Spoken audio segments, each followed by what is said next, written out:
Hello, everyone, and welcome to Season 6, Episode 2 of Pro Wrestling's Top 50. I'm your host, Travis McNeil, and today we continue our countdown of the top 50 matches in 2021 with match number 49 on our list, which is the match between Arez and Aramis from the September 29th, 2021 edition of MLW Fusion Alpha. So I hyped it up in the introduction for this season that you're going to get a lot of, hidden gem matches that maybe weren't on your radar. And I also, hyped up the fact that you're going to see some lucha in here. So this is a lucha match that took place in the States, but, really felt traditional for what these two guys bring to the table. MLW is an interesting promotion. They were, one of the early 2000 indies that kind of came out of the ashes of ECW. They started on the East Coast. They were New York City based. They moved to Florida, lasted a couple of years, and then just, fizzled out, 2003, 2004-ish. Randomly had a revival a few years ago that I don't think anybody was expecting. And, they've turned into a relatively fun, YouTube show that's easily accessible for you to go and watch once a week, give it an hour of your time. It's a mixed bag. And the thing with MLW, and even in its original heyday, this very much felt the case where you see some, top level performers go there and maybe don't always have their best matches. There's a lot of stuff that's very good. There has been some legitimately incredible matches in MLW before.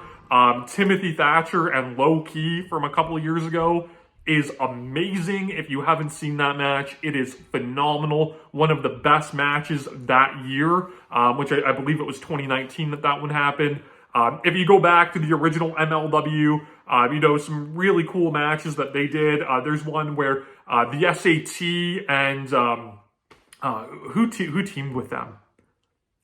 I don't even remember. It was the SAT and somebody, but they took on Christopher Daniels, Dick Togo, and Akuto Hidaka, and tore it up and had an incredible match. So there's a lot of really good stuff in the MLW catalog. But again, you see all of these big names, and you maybe expect matches that are better than that they are. If you go back in the catalog, you see guys like CM Punk and everybody in there, and Bryan Danielson, even though he had some fun matches, really not the kind of caliber that you would expect from those names. But MLW, it's a fun enough kind of weekly show.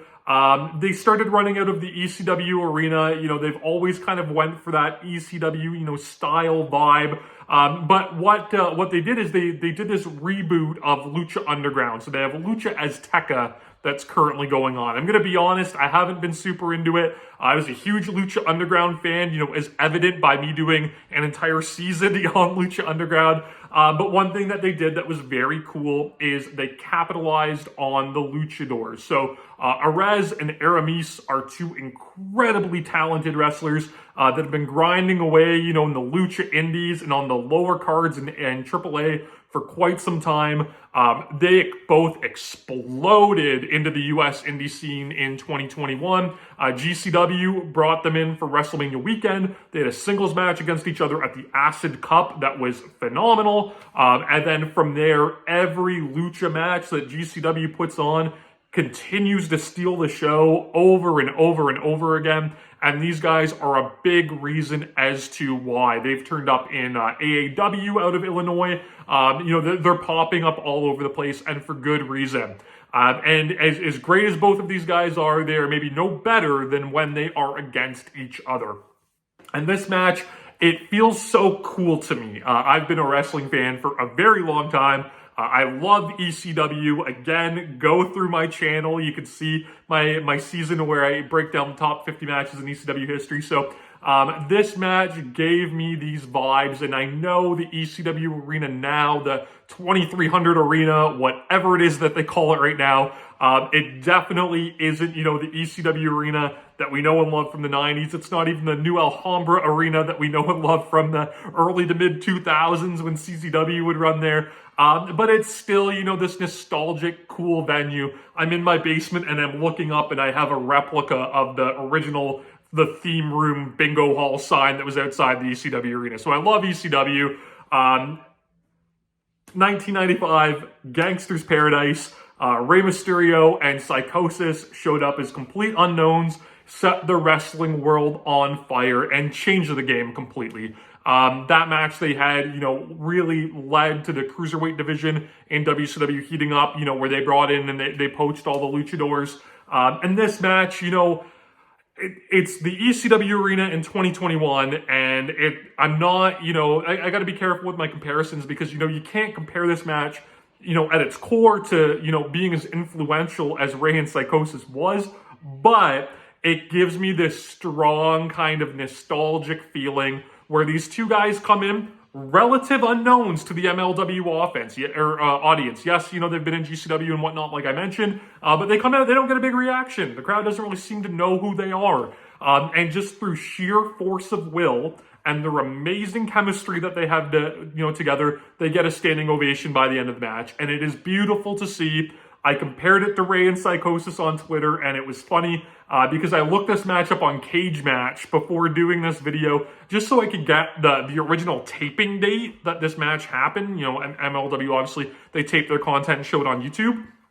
And somebody in the comments for the match mentioned that they'd seen someone on Twitter compare it to Rey and Psychosis and how they thought that was blasphemous. I'm going to assume it was me that they saw my tweet. But, it really gives me that feeling. And this is an incredible match. Is it the best match that they've had together?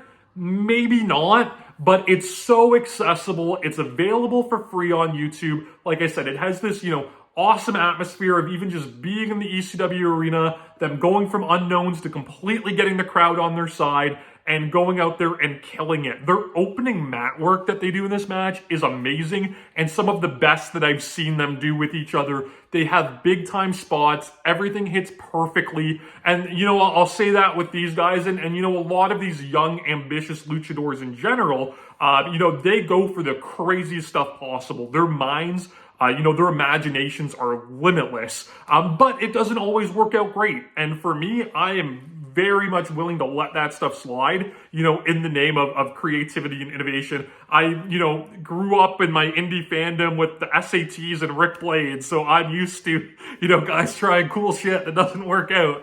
But, here they're flawless in this match. And even just the story that they tell in the match, it's compact. This match goes like 10, 11 minutes tops. But, they have this little, story that they build in the midst of the incredible, moves and sequences that they do. And it all starts out when, Arez refuses the handshake, right? When Aramis, goes for the handshake at the start, he swats it away. And, by the end of the match, we get the handshake that I think we all want.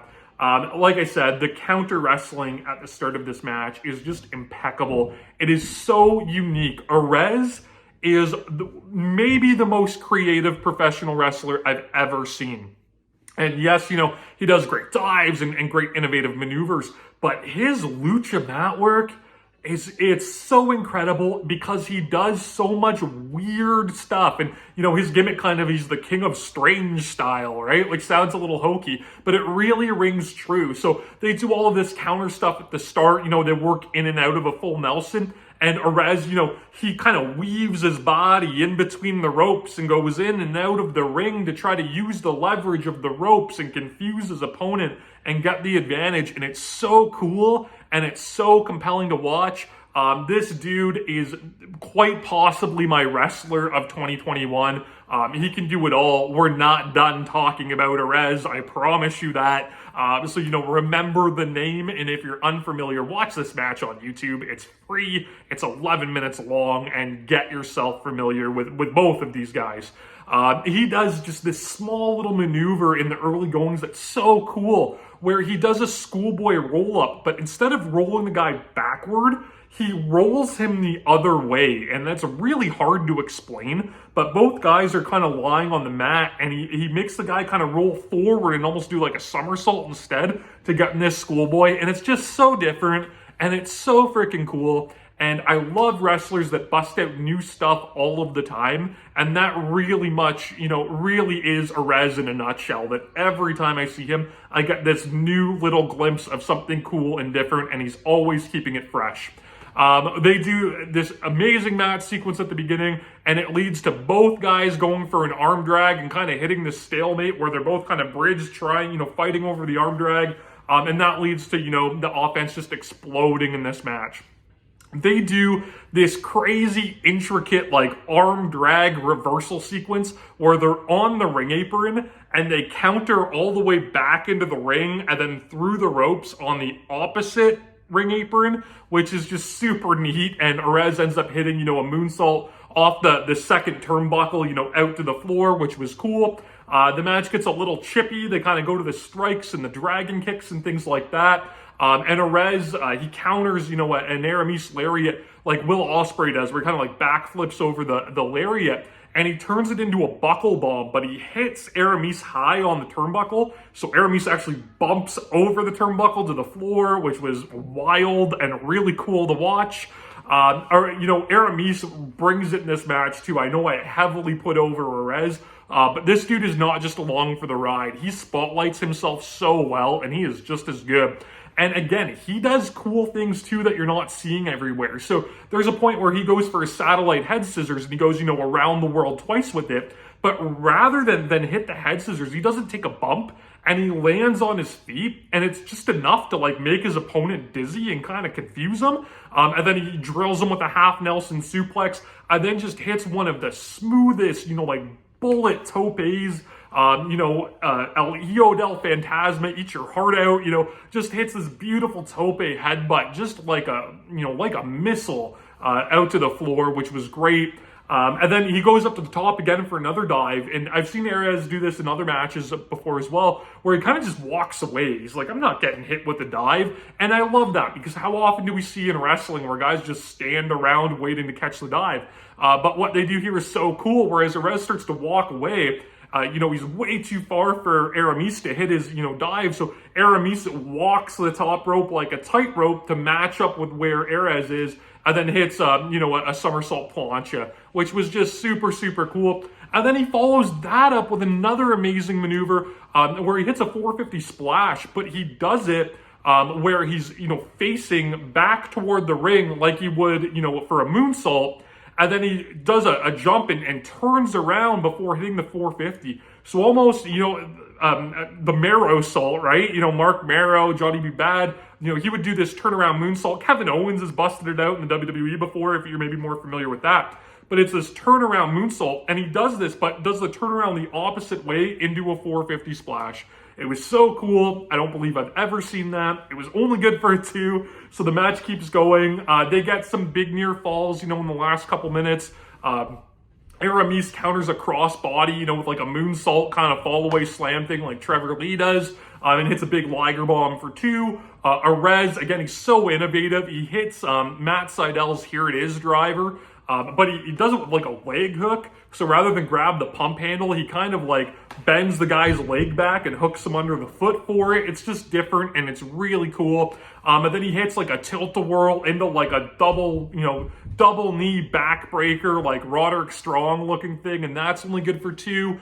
Arez doesn't want to be outshone by Aramis. He goes up top, tries a shooting star press, misses that. And the finish itself is unreal, where Aramis, he does, a spinning torture rack powerbomb.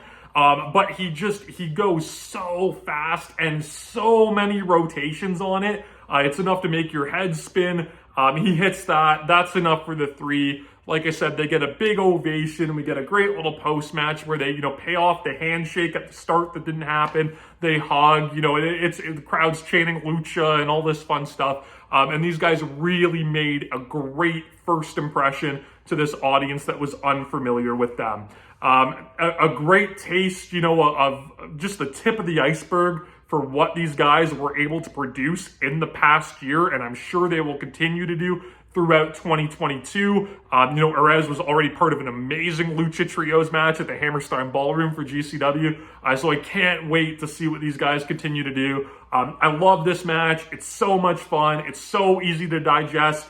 And I've talked about it where, maybe if you're just looking at what you would consider the best, match of 2021, it doesn't have the meat and potatoes that, your classic 30-minute New Japan match may have, but it is so much fun, and they do so much stuff in such a compact package that it's a match that I constantly think about, and therefore, in my books, that makes it better than so much of that other stuff, and a very worthy inclusion onto this list. You can watch this match, like I said, it's available on YouTube. I'll link it on my social media pages. You can follow me on Instagram and Twitter at Wrestling50. Subscribe to the channel here on YouTube so that you never miss a video, and please join me again tomorrow as we continue to count down Pro Wrestling's Top 50.